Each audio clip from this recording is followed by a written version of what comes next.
A crise hídrica da região Sudeste está na pauta do Senado. 2 projetos em debate na casa têm como meta o uso mais eficiente da água potável. Segundo as Nações Unidas, até 2025, 3 bilhões de pessoas enfrentarão o problema da falta de água potável. No Brasil, o problema sempre esteve restrito à região Nordeste.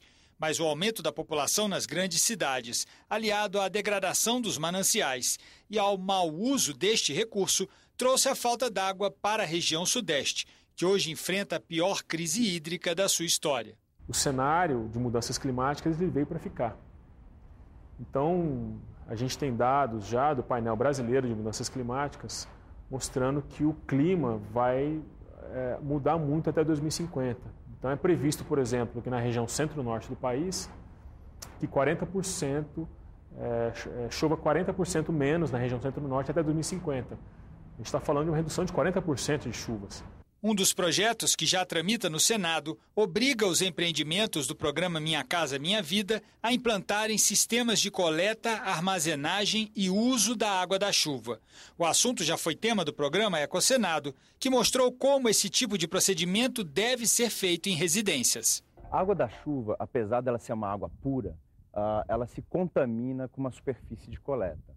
Então, por exemplo, nas coberturas, nos telhados, você tem uma série de contaminantes, terra, poeira, galhos, folhas, às vezes até mesmo excremento de aves, né? Então essa água da chuva é captada por calhas e condutores que vão transportar essa água até o filtro. Esse filtro vai estar removendo essas impurezas. Outro projeto em tramitação altera a Política Nacional de Recursos Hídricos e a Lei de Saneamento Básico para promover o uso de fontes alternativas de abastecimento de água. O projeto estabelece que nenhuma água de boa qualidade deverá ser utilizada em atividades que toleram água de qualidade inferior. É o caso da lavagem de calçadas e das regas de jardim, por exemplo.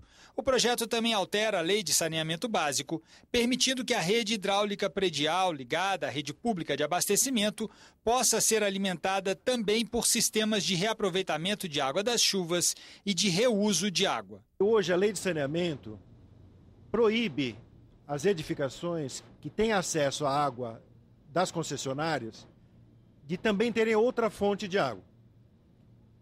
E o projeto, então, elimina essa proibição, permitindo que haja, desde que adequadamente regulamentado. É preciso regulamentar porque é uma preocupação com a potabilidade da água, né? Que hoje é uma responsabilidade das empresas.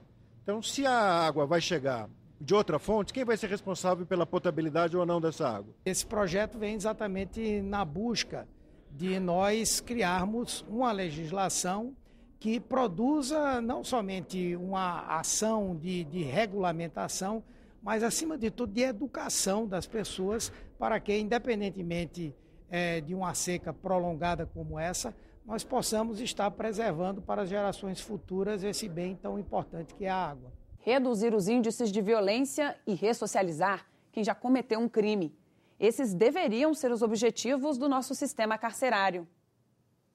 A Câmara instalou uma comissão parlamentar de inquérito para investigar por que ainda há tantos problemas nos presídios brasileiros. O Brasil tem mais de 715 mil presos em um sistema com capacidade para atender apenas um pouco mais da metade deste contingente. A terceira maior população carcerária do mundo ocupa penitenciárias superlotadas, sucateadas, violentas, marcadas por sucessivas rebeliões e chacinas em vários estados brasileiros. A CPI do sistema penitenciário, instalada pela Câmara, pretende discutir a legislação atual e propor soluções mais econômicas aos cofres públicos e mais efetivas na recuperação dos presos, como explica o deputado Sérgio Brito, do PSD da Bahia. O sistema carcerário brasileiro é falido. Nós precisamos encontrar um caminho e dar uma resposta definitiva à sociedade que nos cobra. Nós temos muito trabalho pela frente, nós temos que dar uma resposta definitiva a estes problemas e mostrar o caminho. Mostrar como? Conhecendo todos os problemas, de perto, no loco, visitando os presídios, visitando os agentes, falando com as famílias dos presidiários, falando com a família dos agentes, falando com os presidiários, conversando mostrando o caminho, entendendo o que está acontecendo, para mostrarmos um caminho definitivo para solucionar esses problemas.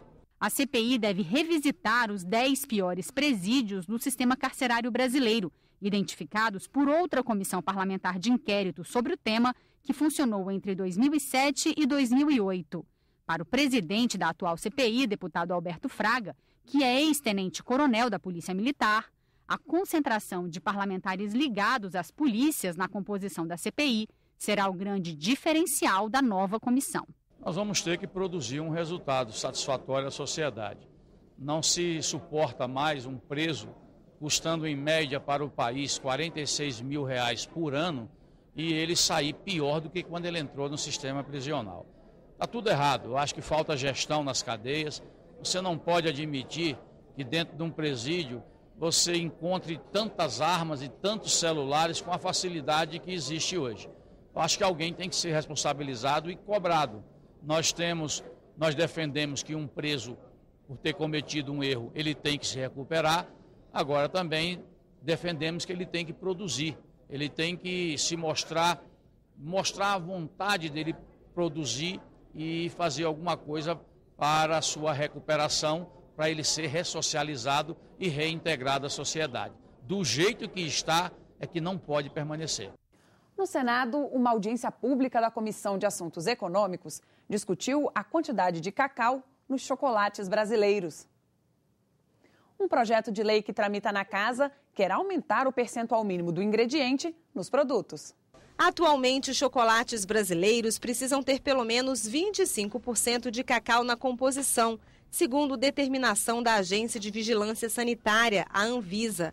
Mas um projeto de lei em discussão no Senado quer aumentar esse percentual e igualar o chocolate brasileiro aos produtos comercializados na Europa e nos Estados Unidos. A proposta estabelece que para ter a denominação chocolate no rótulo, o produto deverá conter pelo menos 35% de cacau e a porcentagem também deverá estar expressa na embalagem.